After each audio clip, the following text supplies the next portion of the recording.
नमस्कार, जय माता दी। आइए जानते हैं रक्षाबंधन का पवित्र त्योहार हमें किस दिन मनाना है, किस समय पर मनाना है। तो वीडियो में अंत तक जरूर बने रहिएगा। इस वीडियो में आपको बहुत कुछ जानने को मिलेगा। रक्षाबंधन का त्योहार जो है वो पूर्णिमा तिथि पर, श्रावण पूर्णिमा पर मनाया जाता है।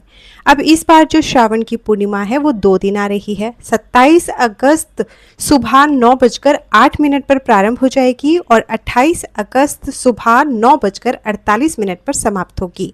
रक्षाबंधन का त्योहार जो है वो पूर्णिमा के दिन मनाया जाता है, परंतु इस बात का विशेष ध्यान रखिए कि पूर्णिमा जो है वो उदयकालीन होनी चाहिए, यानी जिस दिन सूर्योदय के समय पर पूर्णिमा तिथि विद्यमान होती है, तो वो हमें 28 अगस्त को मिल रही है। और साथ में ही आपको बताना चाहेंगे कि जैसे ही ये श्रावण पूर्णिमा प्रारंभ होगी उसके साथ भद्रा भी प्रारंभ होगी, यानी 27 अगस्त को सुबह 9:08 पर पूर्णिमा प्रारंभ होने के साथ ही भद्रा भी प्रारंभ हो रही है।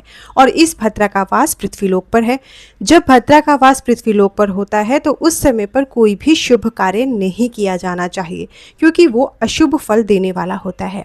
ये भद्रा पूरे दिन रहने वाली है। ये भी एक कारण है कि जो रक्षाबंधन का पवित्र त्योहार है वो 28 तारीख को मनाना है। तो दोनों ही कारण है, भद्रा नहीं होनी चाहिए और उदयकालीन पूर्णिमा हमें मिलनी चाहिए। तो ये दोनों ही चीज़ें हमें 28 तारीख को मिल रही हैं। इसलिए आपको रक्षाबंधन का पवित्र त्योहार जो है वो 28 अगस्त शुक्रवार के दिन ही मनाना है।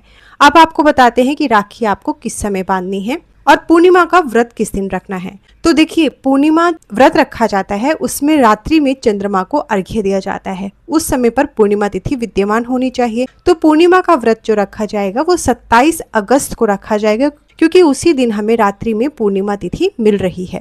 और रक्षाबंधन का जो त्योहार है वो उदय तिथि के हिसाब से मनाया जाता है कि उदय तिथि में पूर्णिमा होनी चाहिए, इसलिए वो 28 अगस्त को मनाया जाएगा। 28 अगस्त को स्नान दान की पूर्णिमा भी है। अब जानते हैं कि राखी हमें किस समय बांधनी है। तो 28 अगस्त शुक्रवार के दिन सुबह सूर्योदय के साथ ही ये मुहूर्त प्रारंभ हो जाएगा और सुबह 9:48 तक रहने वाला है, क्योंकि उसी समय तक पूर्णिमा तिथि विद्यमान रहेगी। तो सुबह के समय आप सभी बहनें अपने भाई की कलाई में राखी बांध सकती हैं। ये जो समय है वो बहुत शुभ है, बहुत सर्वोत्तम है, भद्रा मुक्त है। साथ में ये बोला जा रहा है चंद्र ग्रहण तो भारत में है ही नहीं, तो उससे संबंधित कोई भी सूतक, कोई भी नियम भारत में लागू नहीं होता है, तो उससे आप निश्चिंत रहें। साथ में आपको बताएंगे कि राखी जो होती है वो सिर्फ एक धागा नहीं होती है, रक्षा सूत्र होती है। भाई को जब बहनें राखी बांधती हैं तो उन्हें इस मंत्र का उच्चारण अवश्य ही करना चाहिए। इसका उच्चारण करने से वो जो रेशम की डोरी है, वो जो धागा है, जो राखी है, वो एक रक्षा सूत्र बन जाता है, वो भाई की रक्षा करता है। येन बद्धो बलिराजा दानवेंद्रो महाबलहा तेन त्वामभि बंधनामि रक्षे माचल माचलहा। तो मानेंगे तो राखी है वो रक्षा सूत्र की तरह काम करेगा, नहीं मानेंगे तो कुछ भी नहीं है।